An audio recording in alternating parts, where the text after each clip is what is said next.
Hey everybody, Matt from 74 Airstream, and on today's episode I'm going to give you a bit of a rundown on the kit that I purchased off of vintagetrailersupply.com. This is a buck riveting kit that they offer. So this has a variety of rivets that will get you started. It has the 1/8 inch rivets in short, medium, and long, as well as the 5/32 rivets in short, medium, and long as well. They also include two number 30 drill bits for the 1/8 rivets and two number 21 drill bits for the 5/32. They also include 25 Clecos of each rivet size, along with the Cleco Pliers. They also give you a Rivet Cutter that will help you get all the rivets down to the right length that you need. They include a bucking bar, along with the 3X rivet gun and along with the rivet set, which goes into the end of the rivet gun. They also just include a air tool oil container that so make sure that you keep your tool nicely oiled up and working as it should. One thing to note right off the bat is that this Air Impact Rivet Gun is not the same as your standard pneumatic air hammer. These are used, they have very little control with the trigger, where this chisel, or say the pointed punch set, it's only intended to go back and forth. Utilizing this 3X rivet gun has a very sensitive trigger, along with a secondary regulator on the input side of it, and it allows this rivet set to go a lot more controlled in shorter bursts as well. So that's one thing you'll notice between the two when we get this set up with a couple of rivets and some aluminum. This is a bucking bar, and this has a number of different faces that can be used to reach almost any rivet tail location that you encounter, especially on the Airstream. You got two faces on either side for nice short areas on the end, which is going to be probably the most common. And then if you need to get into tight locations, it has almost like a shoe-like shape where you can get it into a very tight area and get that rivet tail. So this is a rivet cutter, self-titled. It cuts rivets. You'll find that the rivet length is critical to setting the rivet properly. The tool is similar to a pair of scissors or shears that can cut rivets at a nice flat cut. Rivet cutter has a series of length setting gauges that can be rotated to the corresponding rivet size hole. So in our use, we're going to be using it for the 1/8 or the 5/32 size rivets. What we can do is we can set this gauge, tighten the set screw in the center here, and then taking your rivet, slide it again, simply have it hold it flush with that gauge. You can see it's just barely through that hole, but it's past our cutting face, and just like scissor motion, squeeze it. Very little pressure is required for that, and you'll see that the rivet has been cut. There's the bottom side, and we now have a shorter, proper length rivet ready to be bucked into the material.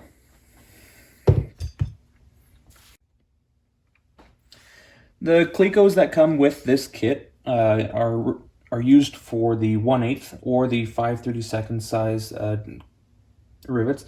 So the copper are for the 1/8, and the black Clecos are for the 5/32. How these work, you have the Cleco Pliers.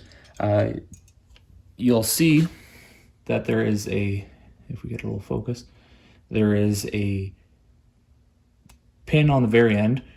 Two needle type pins will come out on either side of that pin, and then utilizing the Cleco Pliers, this silver portion will actually push in while pushing these two pins on either side of the center pin. And once we get it through, the material, whether it be the aluminum or any other material that you're working with, you'll let go and it'll actually expand into the hole and hold the material together so you can be prepared with a rivet next up coming.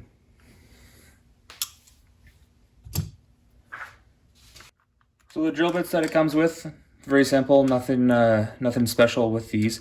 These are number 30 as well as number 21.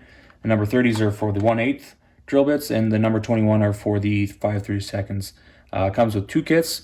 We're going to be going through aluminum, so I don't expect to be going through a whole lot of drill bits, just because aluminum is such an easy material to be drilled through that we should be in the clear for those.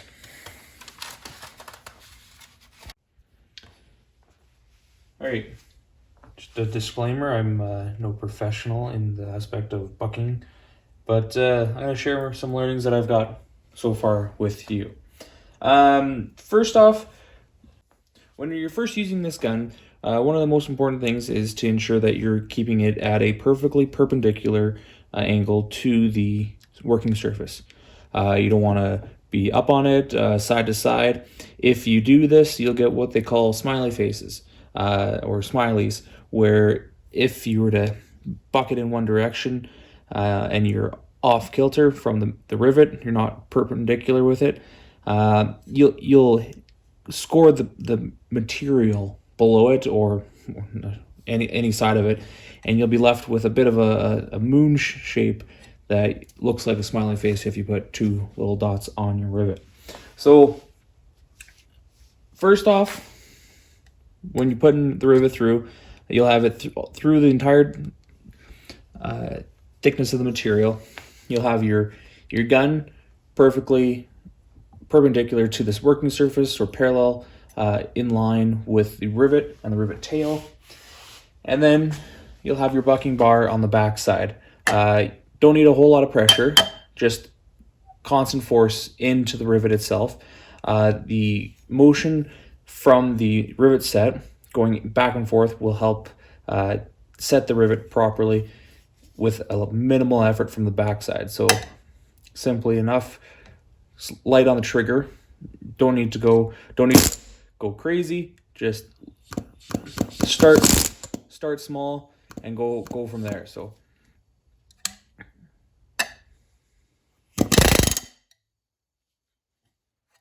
done. So I got dirty hands, so I'm getting black all over, but no smileys. If we're not over setting the rivet, not undersetting it. I'll bring it around the back side and you can see what it looks like.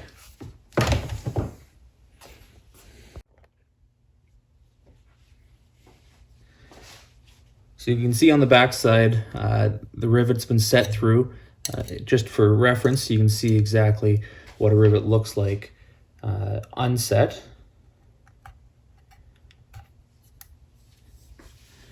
A little bit of a difference there.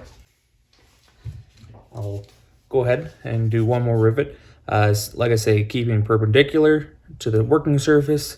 A little pressure from the back, not enough to push the rivet out, but enough to keep the rivet against the bucking bar itself.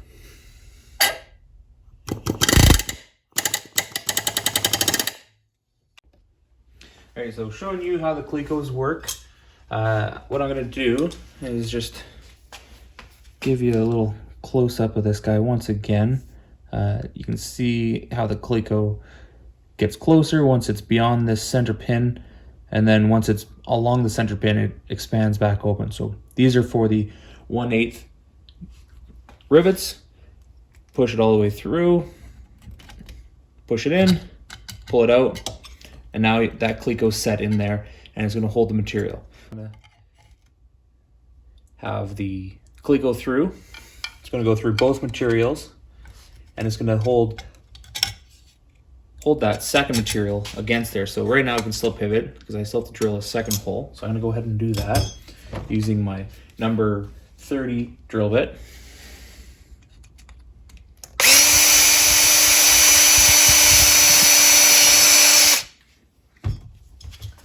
Grab another Cleco. Push it through both layers. That's not going anywhere. And then what I'm going to do is I'm going to drill my last hole, a third hole in the middle.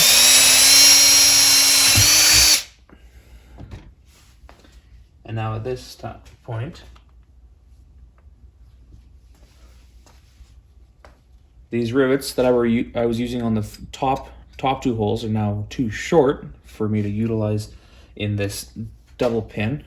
I'm going to cut some rivets to the right length, and now, this being at the right length, put it through the center hole. Grab my riveting gun, my bucking bar from the back side,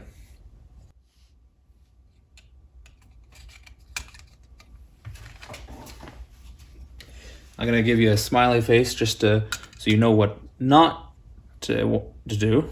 So I'm a bit of an angle here.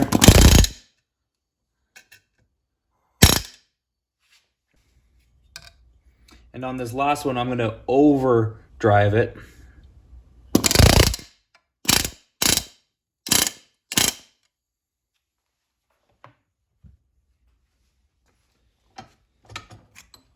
So taking this out, what I'm gonna do is come in here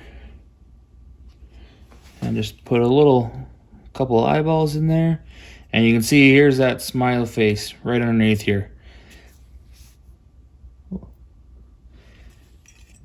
This is one that has been overdriven, so you can see on the back side here we have some nice driven rivets. This one is a little overdone just because I was trying to show you what the smile looks like, and this one here has barely any material left on the back side, so you can see it's pretty much a pancake on the back. So hopefully this video has given you a bit of an idea of what to expect with this riveting kit that you can pick up from vintagetrailersupply.com. So far I'm pretty impressed with it. It's a comfortable gun in the hand. The variety of rivets that it comes with, along with the Clecos just to get you started off. It's a good starting base. You probably end up ordering more Clecos depending on how in-depth you want to get. I'm only going to be dealing with these buck rivets along with the standard pop rivets for certain applications. I've decided not to go with the Olympic rivets just because I do have the capability of getting a bucking bar in on the back side of the shell, so I've stripped it right down, and we're able to use this this gun with the bucking bar. So I'm sure I'll be putting out more videos in the future with using this tool. I'll reference back to this tutorial if anyone is interested in it, and I appreciate you guys stopping by, watching the video. Be sure to like and subscribe. It really helps me out with building this channel and continuing to make content. So thanks for stopping by, and we'll catch you in the next video.